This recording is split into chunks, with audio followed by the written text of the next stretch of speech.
Jewels and glass bags.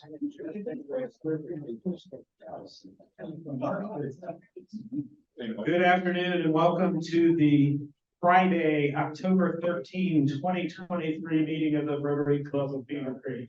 I'd like to thank our greeters, sorry, I combined the names there, Ed and Fran O'Shaughnessy. Our ticket master, I think we were self-served mostly today. No, the exchange students. Our exchange students are here, welcome, and they served as ticket masters.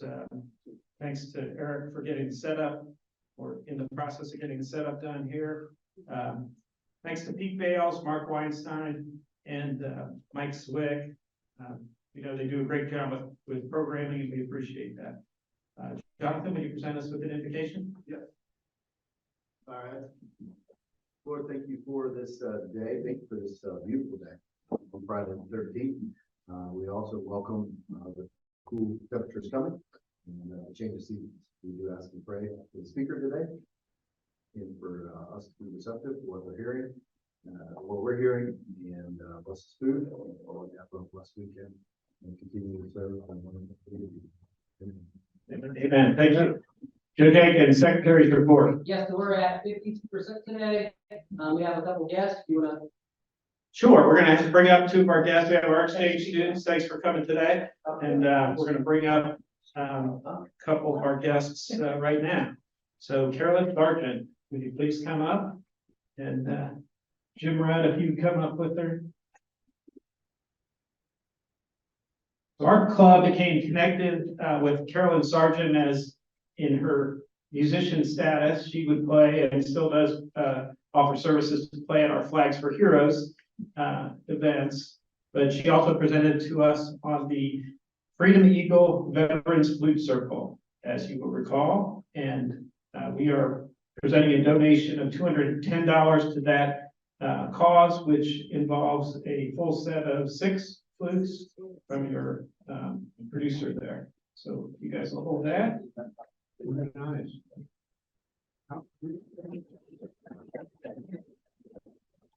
Thank you so much.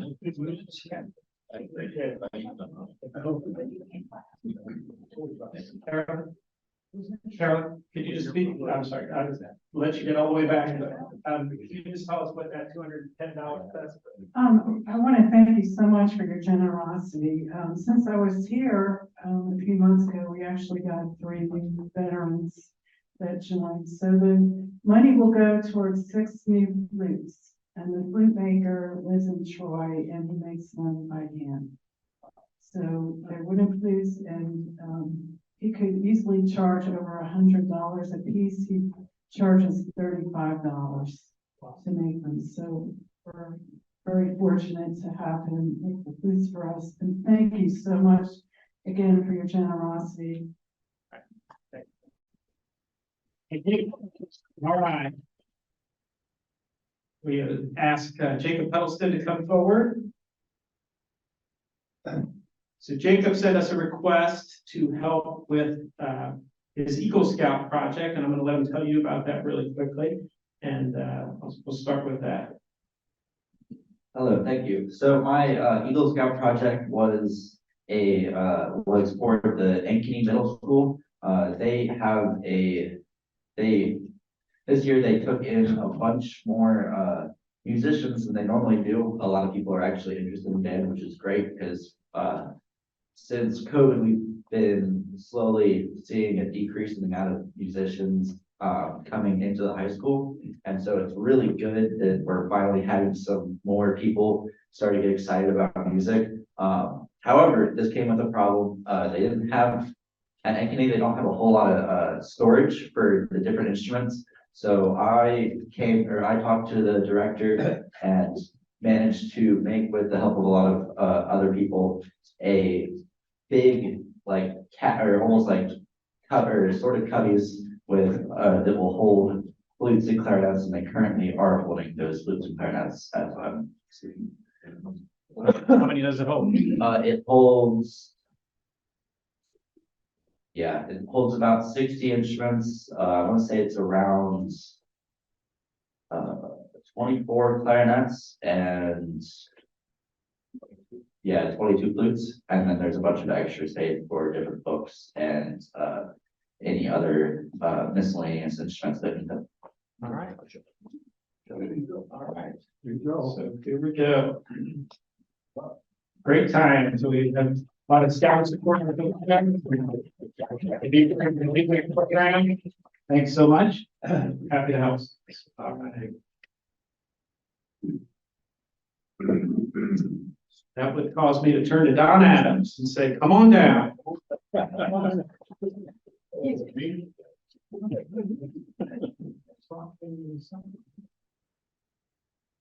Underwhelming and Seattle applause.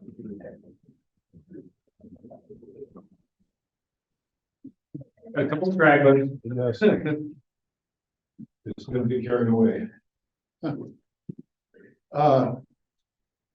I'm gonna start this just a little differently today. You know, there's a lot of strife going on over in the Middle East right now.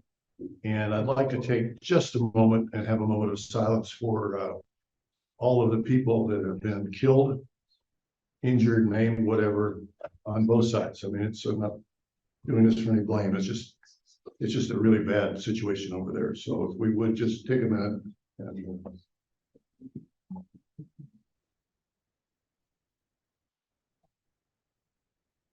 thank you. Today is October 13th, Friday the 13th. It's the 286th day of the year. There's less than 3 months left, 79 days. It's amazing. It's also English Language Day. And actually, Friday the 13th, there's only 2 of them this year. The first one was back in January. It's Good Samaritan Day, International Day of Failure Day.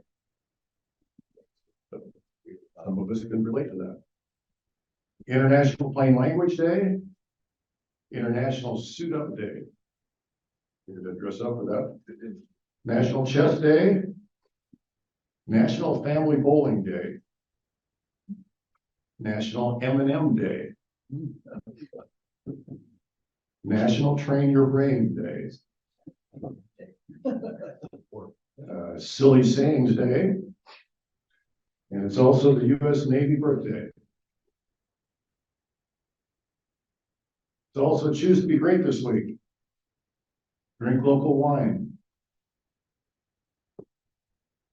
National Chestnut Week. We harvest them now and roast them later. National Hispanic Heritage Week. National Metric Week. For most of us, we have no idea what that means. National School Lunch Week and Pet Peeve Week. A few things that happened on this date. Back in 1773, the Whirlpool Galaxy was discovered by a French astronomer. In 1860, the first aerial photo in the U.S. was taken from a balloon in Boston. And for especially the military guys in here will understand this, in 1884, the International Meridian Conference in Washington, D.C. established Greenwich, London, England as the universal time medium in longitude. In 1963, the term Beatlemania was coined after the Beatles appeared at the London Palladium. In 1987, the first American Basketball Association game was played. And in 1971, the first ever Baseball World Series night game was played in Pittsburgh. And something that some of us can't live without, in 1983, Ameritech Mobile Communications, now singular, launched the first U.S. cellular network. And where have we gone from there? In 1987, speaking about the Navy, the first military use of trained dolphins was used. In 2016, this was something I was not aware of, and I should remember this, but Bob Dylan was awarded a Nobel Peace Prize in Literature. I have no idea. And in 2021, William Shatner became the oldest person to reach space. Some things happening in the district. We have some birthdays. October 10th was Beth Kuzak's. October 11th was Walt Keister. And today is Pete Landers. We also have some partner birthday. Well, or said that it's David's wife's Beth, so don't need to say that. And then Dan Tobias' wife, Mary Beth. Member anniversaries, we have Josh Foster, 1 year, and Shannon Graham, 11 years. And we have one wedding anniversary, and I hate to say that it's mine, which had celebrated 55 years yesterday. So actually, you should applaud my wife for living with me for 55 years. You were. Yeah, I know. This is some interesting thoughts that I came up with, or interesting items. A mix between a Chihuahua and a Dachshund is called a Chiweenie. And there are no seagulls in Hawaii. And even though dragonflies have 6 legs, they cannot walk. Gummy bears were originally called dancing bears. And the bird on it was not the Twitter logo anymore, but the bird on the Twitter logo was named Larry. You know why? Larry Bird. You know, a baby has around 30,000 taste buds. They're not just on the tongue, but also on the sides, back, and roof of the mouth. And adults only have about 10,000, so babies taste it much greater than an adult. In one survey, 3 out of 4 people admitted sharing an ice cream cone with their dog.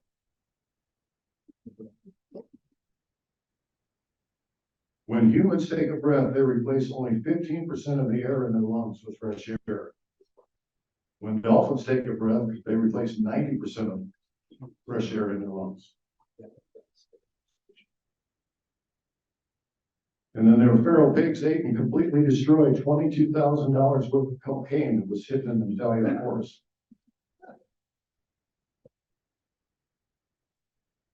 Male lobsters' bladders are in their heads. And when they fight, they squirt urine on each other. The word oysterhood means reclusiveness or overwhelming desire to stay at home. And let's go. An oak tree produces 10 million acorns during its lifetime. This is an Irish confession. So I went to the confessional box after many years of being away from the Catholic Church. Inside, I found a fully equipped bar with Guinness on tap. On one wall, there was a row of decanters with fine Irish whiskey and Waterford crystal glasses. On the other wall was a dazzling array of finest cigars and chocolates. When the priest came in, I said to him, "Father, forgive me, for it's been a very long time since I've been to confession. But I must admit that the confessional box is much more inviting than it used to be." He replied, "You moron, you're on my side."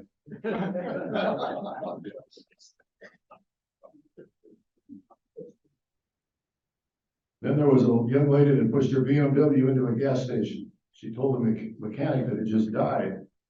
After he worked on it for a few minutes, it idled smoothly. She says, "What's the story?" He replied, "Just crap in the carburetor." She asked, "How often do I have to do that?"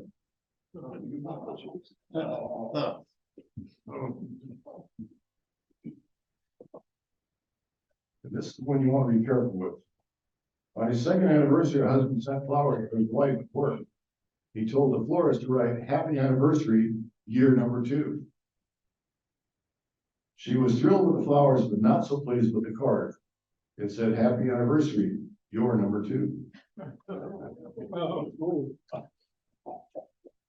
Then there was a cop that waited outside a popular pub, hoping to catch a drunk driver.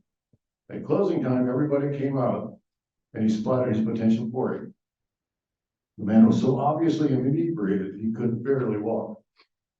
He stumbled around the parking lot for a few minutes looking for his car. After trying his keys in 5 other cars, he finally found his own vehicle, sat in the car for a good 10 minutes as all the other pub patrons left. He turned on his ignition and the lights and then took off.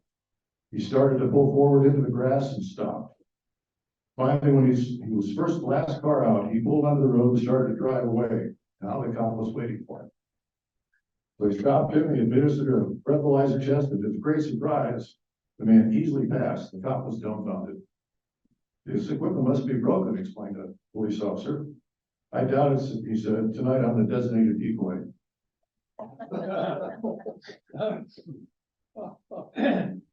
If at first you don't succeed, destroy all the evidence that you tried. And a conclusion is the place where you got tired of thinking. Experience is something you don't get until just after you need it. Never do card tricks for a group you're about to play poker with. Do you ever wonder why earrings became popular with men? There was a man at work one day when he noticed his coworker was wearing earrings. The man knows his coworker to be normally conservative and is curious about his friend's sudden change in fashion. The man walks up to the coworker and says, "I didn't know you were into earrings." "It's not such a big deal. It's only an earring," the coworker replied. The man is silent for a few minutes, but then his curiosity finally got the best of him. "How long have you been wearing this earring?" "Since my wife found it in my truck."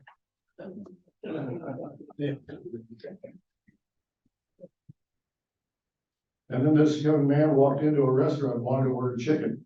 Unfortunately, English was not his first language, and he can't remember how to say chicken in English.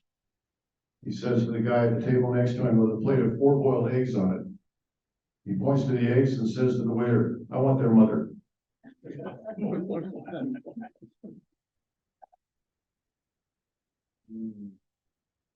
Yeah, they don't get any better. A man being tried for murder happened to know one of the jurors. Before jury deliberation, a man finds a way to contact his friend and emphatically demands that he vote for life in prison without the possibility of parole. The friend agrees. The jury deliberates for about a week and returns a verdict of guilty with life imprisonment. The convicted man phones his friend and asks why it took so long to get the verdict. His friend said, "It took me a long time to convince the other jurors for life imprisonment." "Why is that?" "They wanted to acquit you." And actually, I'm speaking telepathically to you today, so if you think of something funny, that was me. I like to leave you with a couple of quotes. This is from Michael Jordan. Said, "I missed more than 9,000 shots in my career. I've lost almost 300 games. 26 times I've been trusted to take the winning shot and missed. I've failed over and over and over again in my life. And that's why I succeed." And if people are doubting how far you can go so far that they can't hear from you, can't hear from them anymore. Today's fines, if you've never failed, that's $1. It's going to be a good day. If you've ever been bowling, that's $1. If you eat M&Ms, that's $1. If you're a Navy veteran, thank you. If you're going to be drinking wine today, Eric, that's $1. And if you're not wearing your Rotary pin, that's $1. Now back to David for happy bucks. Thank you, sir. All right, happy bucks. Eric Marcus. Okay, so I have a really good happy buck. How many Buckeye fans here in the room? Okay, how many Purdue fans in the room? Just in case. How many are really upset that you can't watch the game on TV on Saturday because it's on Peacock? Wait, that's my happy buck. I learned on Wednesday that if you have Spectrum cable or Spectrum internet, get your pens out. Go to peacocktv.com/spectrum and you can sign up for, if you have cable, 1 free year of Peacock. And if you have internet, 3 months of free Peacock. And it works, because I did it and I watched the game on TV. What's the address? It's peacocktv.com/spectrum. And my candidate, Eric, just got you into a pyramid scheme, so. Yeah. I'm turning them to Jenkins. Yeah, happy five. I want to thank everybody that reached out to me and Amanda. She was at rotator cuff surgery. So honestly, just all the love and support. Like I think almost everyone in this room, somebody reached out. So thank you for the love. She's doing well. So yeah, thank you. Other happy bucks. KD. So I got two thanks to the club for donating to Jacob's project. It's greatly appreciated. The second one is tomorrow, Jacob's and the marching band gets to compete at OSU.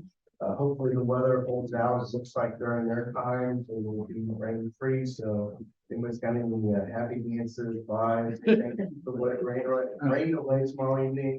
That'd be greatly appreciated with us. This will be the last time I'm marching in this shoe as a high schooler, as a senior. So. All right, cool. Other happy bucks. I have a couple. Okay. So let's do the ticket drawing. Remember, half the proceeds go to our Christmas basket project. Ticket is 956319. Jim Rudd. Oh, it's late in this too. There's some cash. Jim's treating for drinks if you miss.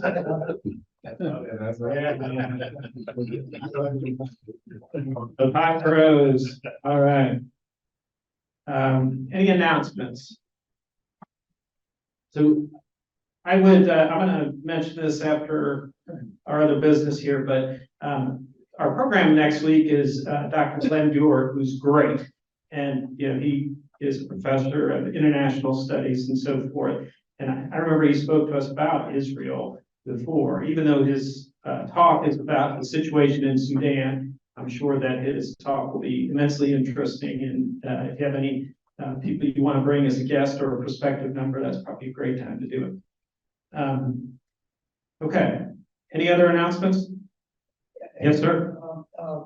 I will give you or Eric a form, but on November 11th, they're a consortium of dental dentists providing free dental service to veterans.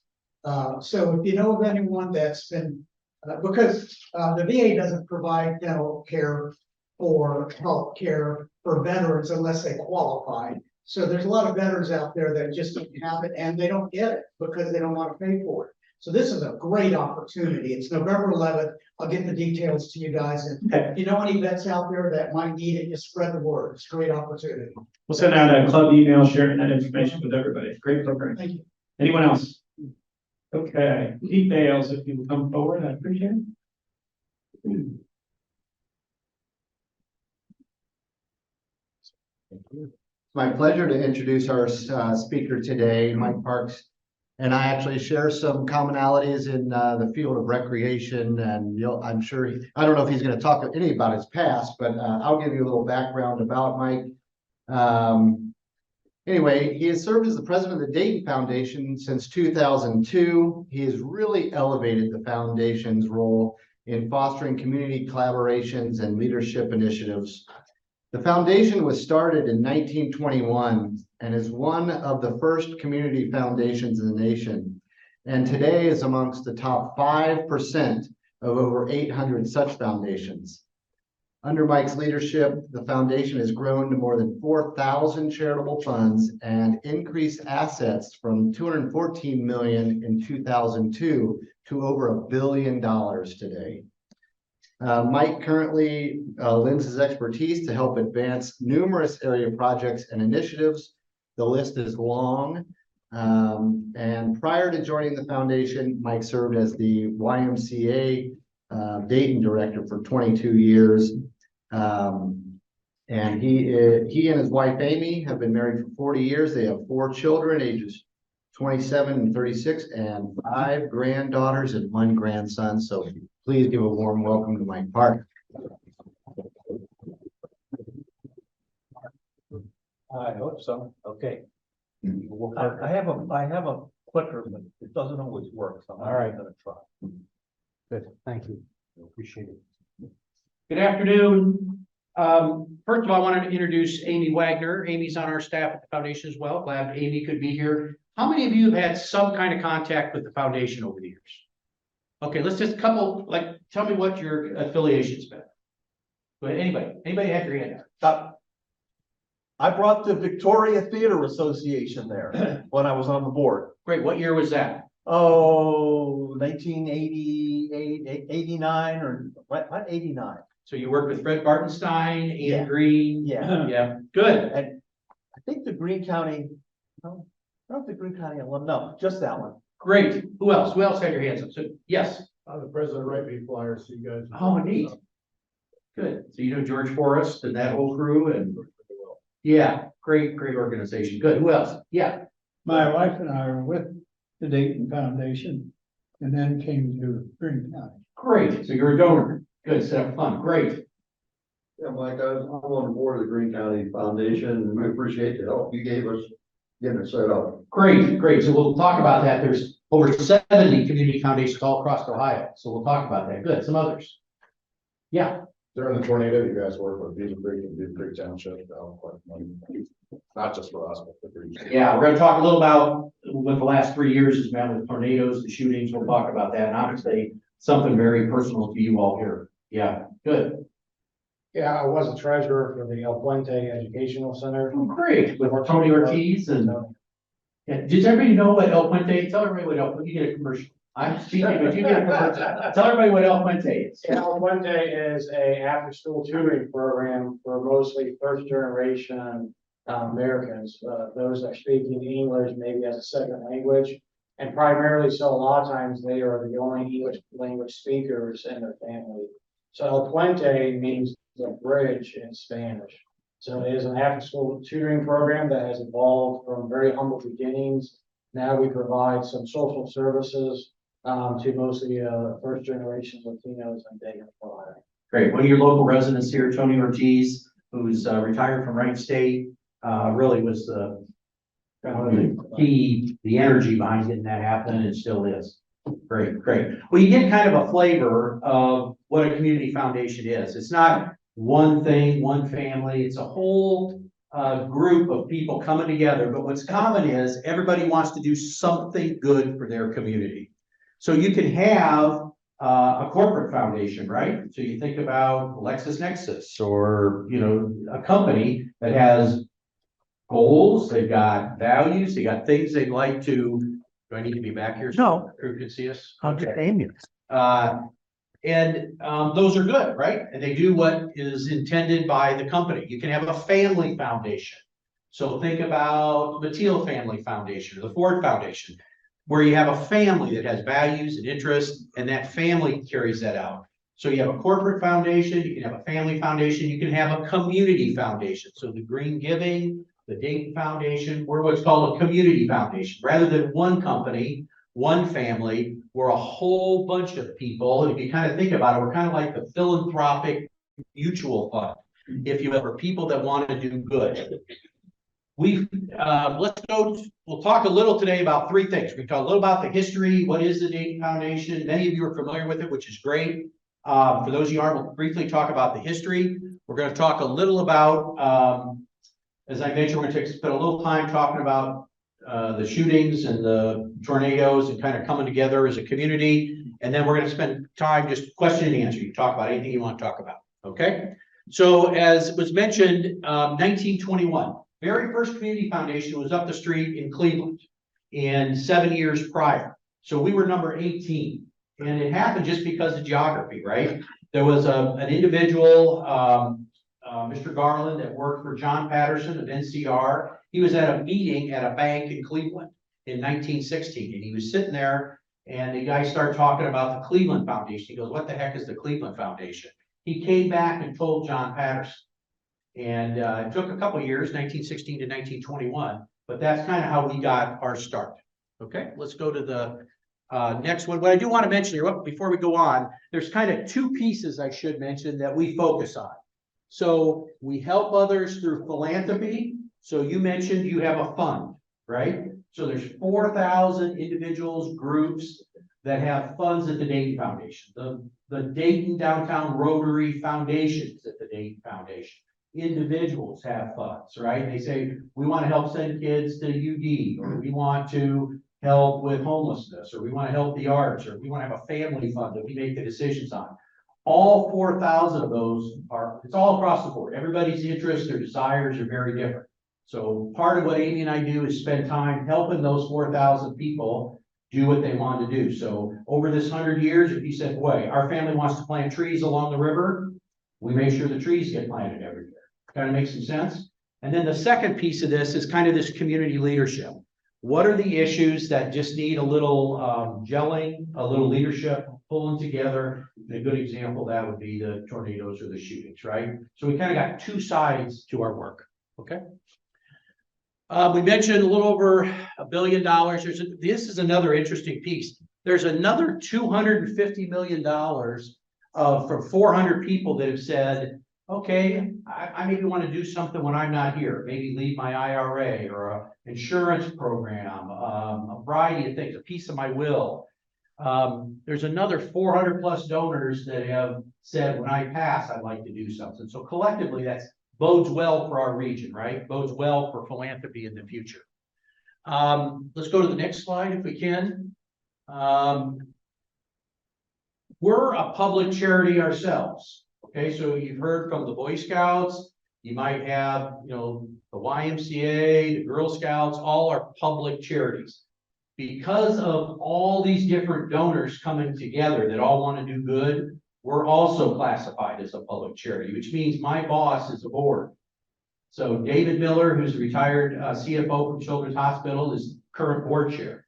There's 15 individuals that sets the direction and the strategy for the foundation. Okay, so we really, at our essence, are a volunteer organization. When you take can we go back just 1 second? When we take all those 4,000 funds, there's over $100 million collectively went out. So if this family said, I'd like to send kids to UD, and this family says, our family will make the decision, and everybody's funds all together, over $100 million went out across the region. So it's this whole idea of collective good, and there's a place for everybody. And that's what's different. When you go back 100 years ago, philanthropy was really only for the uber rich. Think Rockefeller, Ford, Firestone, right? Big philanthropy. Well, along came this idea of community foundations that said anybody can be a philanthropist. So when you look at the foundation, do we have some big funds? Of course we do. We have a lot of funds that are very modest, school teachers, people that normally, historically, you wouldn't say are philanthropists. There's a place for everybody at a community foundation. Okay. We talked a little about this, kind of the difference between a family foundation, company foundation, and a community foundation. So let's go on to the next one. In 1921, John Patterson had this idea that Mr. Garland brought back to him, and he rounded up some of his relatives. These are all his sister and his niece, his nephew. They all collectively put in $250,000. So in today's world, it's about $3 million. So it's a lot of money, right? And that's what got it started. Okay, let's go on to the next one. Remember I said in 1916, Mr. Garland was up in Cleveland. He came back and talked to John Garland. This is a copy of a sheet that is from an autobiography on John Patterson. And in here, this is from 2018, I think, if I remember correctly. I think this is from 2018. Every year, John Patterson wrote out his goals. And he had goals for his factory, goals for the community, goals for the state, the nation, and the world. I just stop and think about that for a minute, right? It's crazy in and of itself, right? Come over here in 2018, under community, number 2, established the Dayton Foundation. 1918? What'd I say? 1918. I was off 100 years, just 100. 1918, right? So it took him a couple years, but 3 years later, 1921. Okay. Incidentally, John Patterson, passed away not too much after that in anybody remember 1930, anybody know 1932, something like that. On his deathbed, think of all the things John Patterson did. The whole dam system, in the region, the form of city government that Dayton utilizes, helping in the floods. I mean, the whole salesmanship piece through NCR. Anybody an NCR person here? NCR, I mean, he's really considered kind of the father of modern sales, all the stuff he did. He said of all the things I'm the most proud of, he said it's Community Foundation because it'll live past all of us, which is really kind of neat for all of us. So early on, back in those early days, you can get an idea of some of the things that the foundation was involved with. They made the original grant to start the Philharmonic. I think it was 1931, 1932, that started what's now the DPAA. Who knows what's Barney's Convalescent Center? Children's Hospital, right? That was the original. They helped provide some of the initial seed money. So you kind of get the idea over history. It's like in the background, kind of running on like, what are the needs for the community? Let's go ahead and flip that. All kinds of things. 1940s, during World War II, they had a thing called day gangs. Most of the men were off fighting, and there was a lot of kids and community organized activity for teens. A lot of kids were running around, not necessarily always doing positive things. A lot of variety of things. So let's keep rolling here. One of the most significant funds over the years is Carillon Park. Anybody involved with Carillon Park? People have been there, right? Been to Carillon Park? In 1940, Colonel Deeds established what was then called educational, and there you go. Say it real loud. I knew the secretary used to come to see us, You gotta be kidding me. Mr. Uselis. Get out of here. How did you know him? I was on the city commission and I met him at a lunch and he'd drag us out there to Carolina. It shows what they're doing. You gotta be kidding me. I've never met somebody that knew Mr. Uselis, right? Yeah. He died in 1985, I think. Does that sound about right?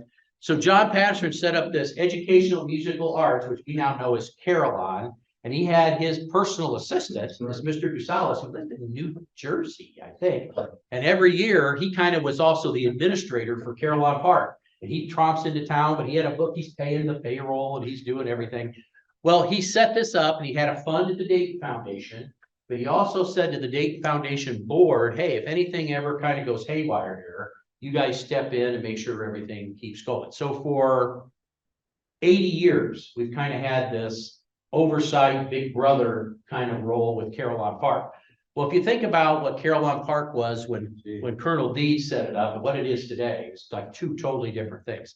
So last summer, actually, we celebrated that, and we said to Carillon Park, go on your own. You're on your own. But what the point here is Colonel Deeds said, I want the Dayton Foundation to be running in the background. If there's any issues, any problems, step in and make sure this keeps going. So he was using, in a positive sense, the Community Foundation as a place where he could do good for others, right? Kind of makes some sense. The fund that he established in the 1940s still exists at the Dayton Foundation. It spins off revenue to help send kids that want to come to Carillon Park, all the school groups that come to Carillon Park. How does that happen? It comes from the original fund that Colonel Deeds set up in the 1940s. Okay. So remember how I mentioned part of it is helping Colonel Deeds. It's helping you. It's helping others that want to have funds, that want to do things. Then I also talked about kind of this community side of things, right? So over the years, we never do anything by ourselves. It's always in partnership, always in collaboration.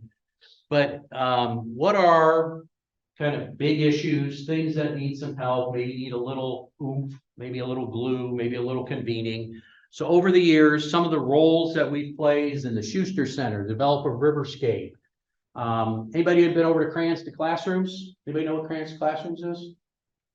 No? It's right over here off of Woodman, next to Goodwill. It provides free supplies to teachers that teach in low-income schools for their students, right? Well, that was an initiative with us, the Mateo families, a number of things.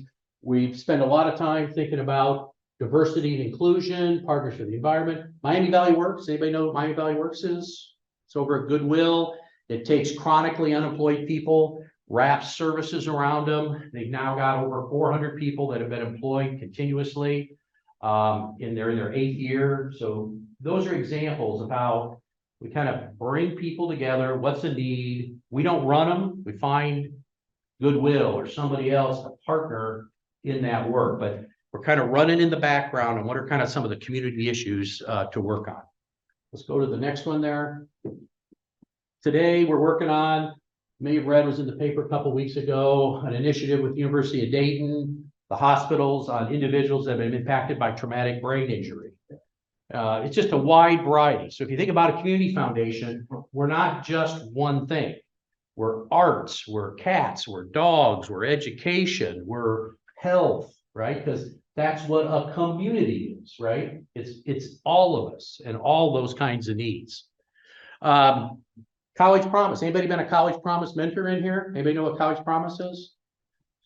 College Promise is a program, John Taylor and Ned Sipperlin, who just passed away from Sinclair, really took the leadership on this. This takes kids starting in 8th grade and provides a mentor to them, and not mentor like big brothers, big sisters. This is in the school once a week.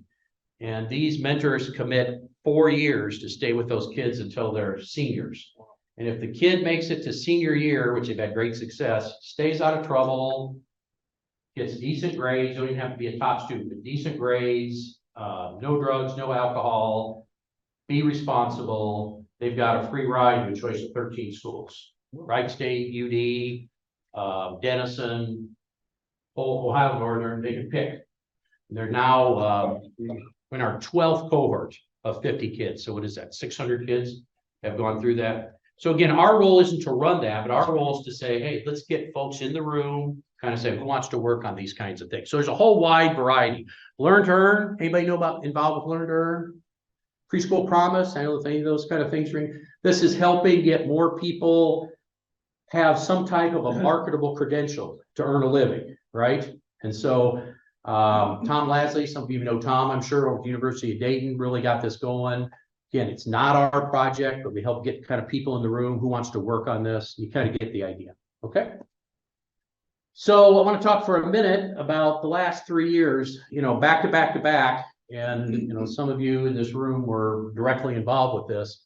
But, on Memorial Day, 2019, we had the tornadoes that impacted your backyard and a number of other communities across the northern part of the valley. Then comes August 4th, just 3 months later is the shooting in the Oregon district. And 6 months later comes COVID, right? So did the Dayton Foundation coordinate the response for any of those? Absolutely not. But we are a partner. We were there. The community can use us. And I say that in a welcoming way. How can you use the foundation to help the community? So we became the repository for donations to kind of help coordinate. We were talking earlier about just an unbelievable job that MVRPC played, right? But where did that funding come from? We were kind of the collection point and helped kind of get that organized in the background. Think about us kind of running in the background, if you will. But it's really amazing when you look at the number of gifts that came in for these different projects. So 3,800 for gifts came in for the tornadoes from all across America. Look for the shooting fund. Over 5,000 people. Some of these were $1, $2. It didn't matter. It's like, it's a place where people can be part of the community, if that makes some sense. And for the COVID, almost another 1,000. So in a short amount of time, we had a lot thrown at us, didn't we? Yeah. But I think it really speaks to Dayton, and it really speaks to our resiliency. The week before last, the tornado group officially closed down, and 97% of the homes were repaired.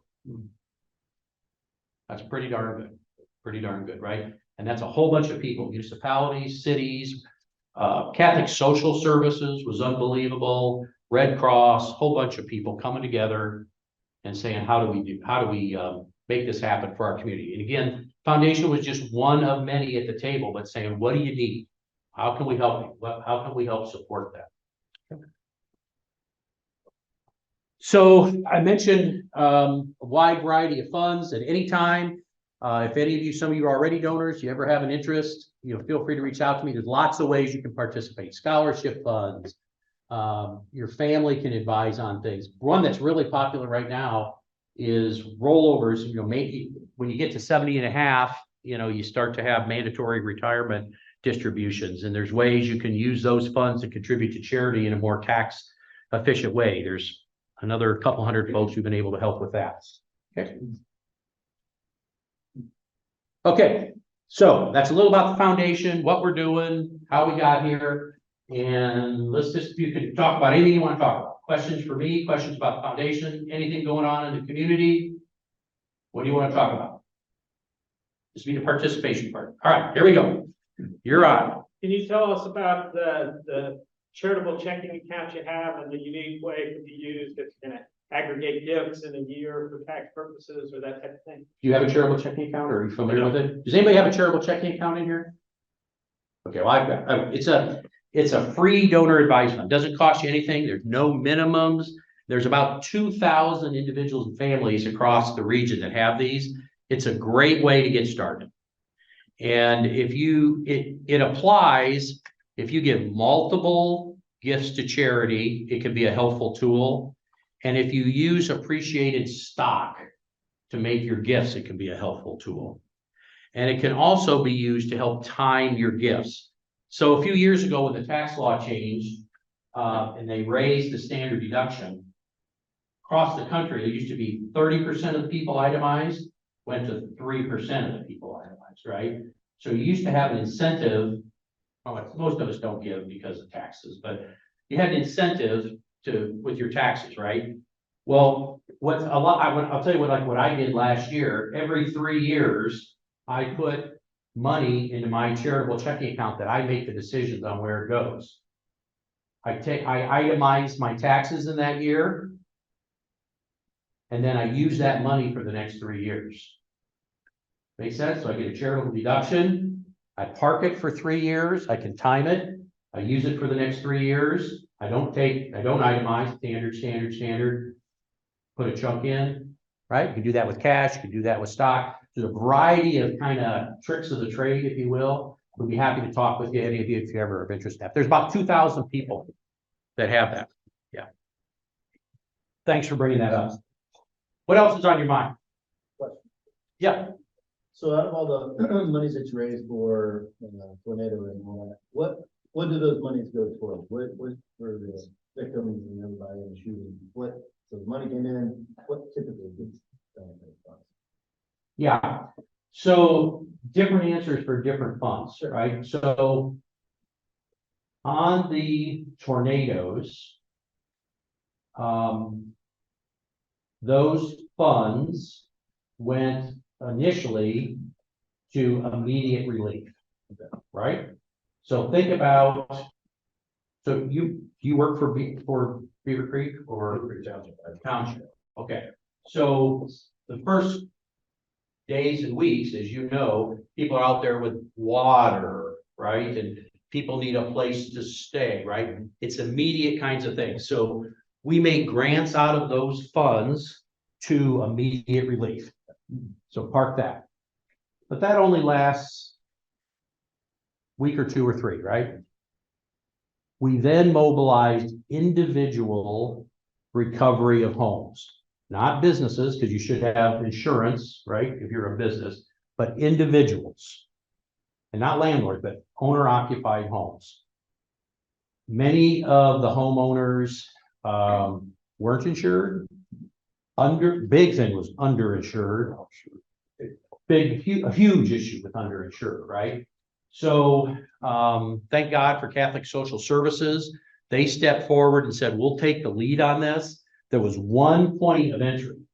So every agency across the whole region sent everybody through the front door of Catholic Social Services, because otherwise you're going to this church, and that means you're getting, right, you have one place. Catholic Social Services. So we help Catholic Social Services hire more people, right? Gear up all those counselors. Habitat for Humanity had, somebody's got to go out and see the houses, right? You got to gear all that up. And then you have to have the actual repairs, and you have to figure out, well, what are you getting from insurance? Well, how much do you have in the bank? Like, you can't just start writing people checks, right? So that whole process, so that went on for 2.5 years, right? So the first one was immediate. Second is owner occupied homes. Once that was taken care of, then we did community recovery. So those are projects for cities, municipalities that have recovery. So Sinclair Park had, I think, 4,000 trees wiped out. Did you guys get any grants through that for any projects here? What, tell the group what you got. It worked with the tree, through my regional plan. Good, good. Out here somewhere, there was a log cabin that was demolished. So where's that at? City of Beavercreek. City of Beavercreek? Yeah, right. Okay, that there was funding to help rebuild that historic cabin. So that was kind of the community recovery. So that was on the tornadoes. The shooting thing was a whole different deal. So on the morning of the shootings, then Mayor Nan Whaley calls me in the morning and says, can you organize the funding mechanism to collect these funds for the shooting victims the same way we did for the tornadoes? I said, we'll figure it out, but I don't know how to do it, because you all just made checks. You're not giving checks to people. You're giving them to the scouts, right? You're giving them to the church. You with me on this? You can't take charitable money and give it to people. Even scholarships, right? They go to Ohio State, they go to Cedarville. They don't go to the kid, right? So I said, I don't know how to do it, but we'll figure it out. And within minutes across the country, people were calling, texting, emailing. And I'm going to paraphrase here. They said, our hunch is you don't know what to do, but we'll help you. By the next morning, so we set up a fund. We said, we're going to set up a fund to help those that were injured or killed as a result of those shootings. And the next morning, we were on the phone with Orlando. Remember the Pulse nightclub shootings? Remember that? The bombings that happened in the Boston Marathon, they were on the call. There was a group from California, and the best advice they gave us, they said there's a gentleman, Ken, and now I can't remember Ken's name, but anybody seen the documentary called Worth about the 9/11 shootings? This Ken blah, blah, blah, was the attorney that helped figure out how to distribute the money from 9/11. Okay, so everybody said, you gotta call this guy. So literally gave me his number. I call him, he picks up, he's an attorney in Washington, DC. And I said, give him your name. He says, yeah, blah, blah, blah. And I'll give you the short version, but he says, first of all, whatever you do is wrong. That's the first thing he said. I go, you just kind of go, like, what do you think? You come to understand, because you're going to take a bucket of money that people give compassionately. It's part of the healing. And you're going to, as a community, make decisions on how much a life or an injury is worth. And whatever you do, it's wrong. He said, but it's noble and it's good, and do it. So he goes through this whole thing. We get to the end of the call, we're probably on the phone for an hour, and he says, you got to have a community process, recruit people. We recruited Brother Ray Fitz from the University of Dayton, Dr. Gary Leroy. He said, you got to recruit people, like, don't sit in an office and make these decisions, have a community process. So we do all that, and I get there and I say, okay, how do I engage you? How do I hire you? He goes, what are you talking about? He goes, I don't charge. He's done 27 mass shootings around the country. He's never collects a penny. So he gave me a cell number. We called him all the time, and he helped guide us through this. And which I'm probably going over my time, but what's crazy about this is there still is no legal way to take money. We wrote checks to individuals, families whose parents were killed, whose siblings were killed. We wrote checks to individuals. He said after the bombings in Boston, he and a bunch of other individuals went to Washington, met with the IRS and said, we gotta do something. You have too many mass shootings, too many people are trying to help, we gotta figure this out. You cannot go to the IRS, there's no white paper, there's no guideline, it basically said, if you do this transparent, nobody takes a penny. You know, they set up some standards, we're not gonna bug that, we'll just leave you alone. That's exactly what happened. So you follow these protocols about being open, being transparent, having the community help decide. We published every penny. We told everybody, nobody's making a penny, no accountants, nobody make no attorneys, nobody. And they said, we'll leave you alone. I think I did it all for free. Okay, I'll be around. Amy will be around. Thank you for having us. We appreciate it. Thanks for all you did. All right, thanks so much. Okay, as is our tradition, we are donating to the Greene County Community Library a book on your behalf, A Haunted Ghost Tour in Ohio. Obviously, Friday the 13th, that's a good thing. All right. So as I mentioned, our next meeting, we have Dr. Glenn Dorr in to speak with us. Again, consider inviting a guest or a prospective member. Next week's greeters are Dave Dunst and Sherry Pfeiffer. Keep an eye on all of our media and so forth for what's coming up. Anything else for the good of the club? Okay, if everybody will rise and pledge. Jacob, will you lead us, please? I pledge allegiance to the flag of the United States of America and to the republic for which it stands, one nation, under God, indivisible, with liberty and justice for all. Yeah, thanks.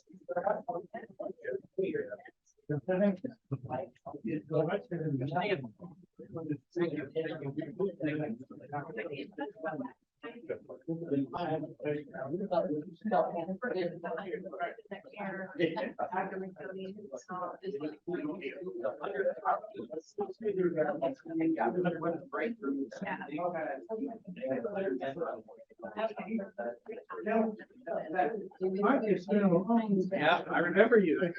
I do remember. Yeah. Yeah, yeah.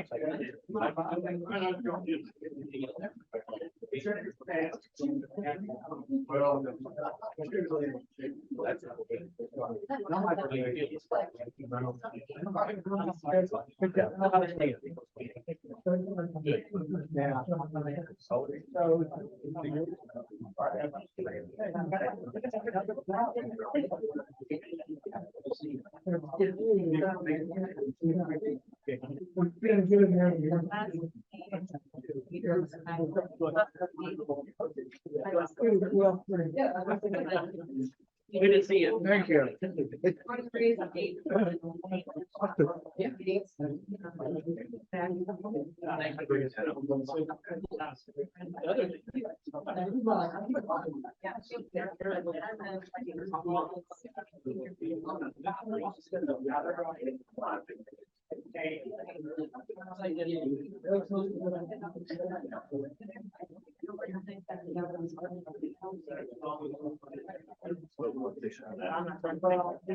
My Bible.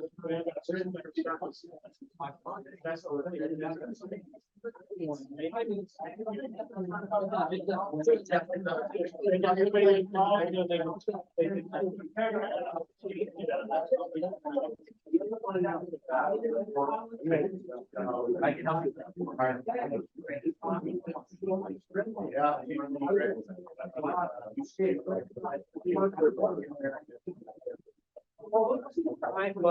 Absolutely.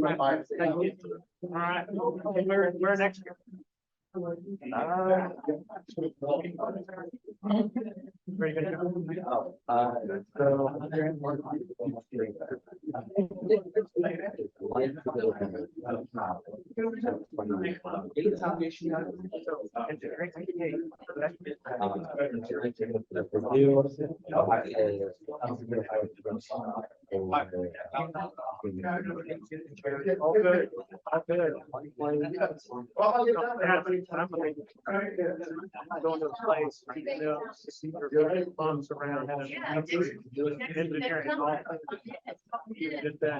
No, it's our pleasure to help. So when is your, I think, ceremony, have them learn? I've got a bunch of good work. I got.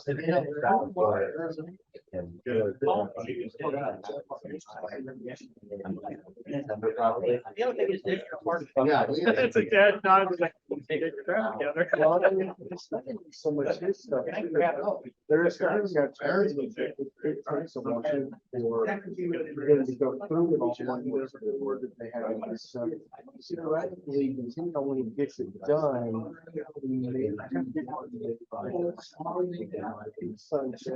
Oh, well.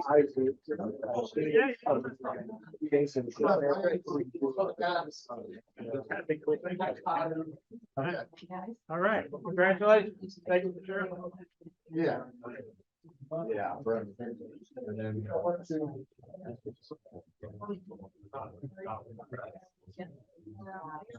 Are you in a group or a solo? Right now, I'm gonna look at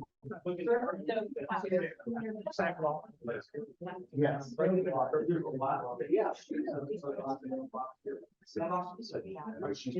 We've got a number of.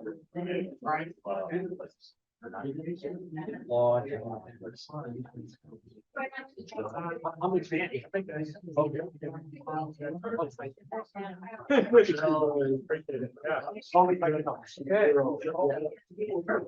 His wife's is away. Good. Thank you.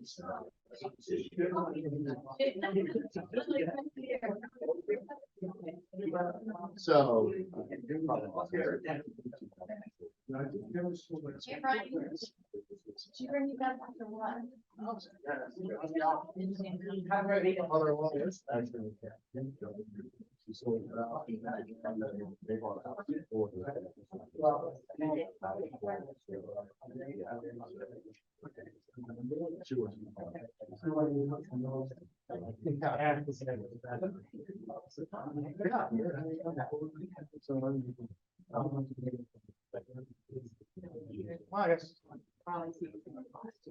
Yeah, yeah. Oh, yeah. Thank you. Yeah. Thanks.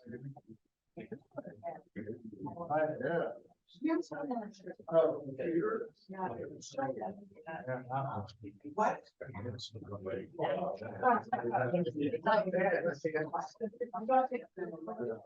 Good one.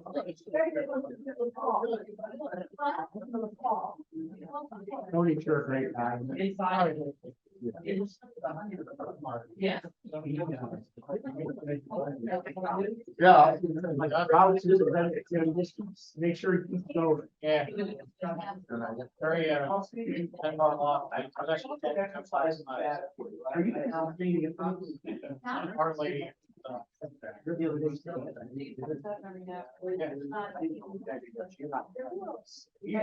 Marriage.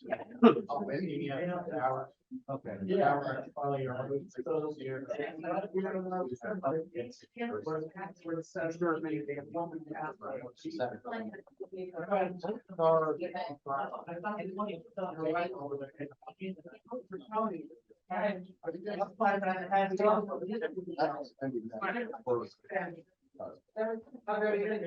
That's a great program. Thanks for all you do.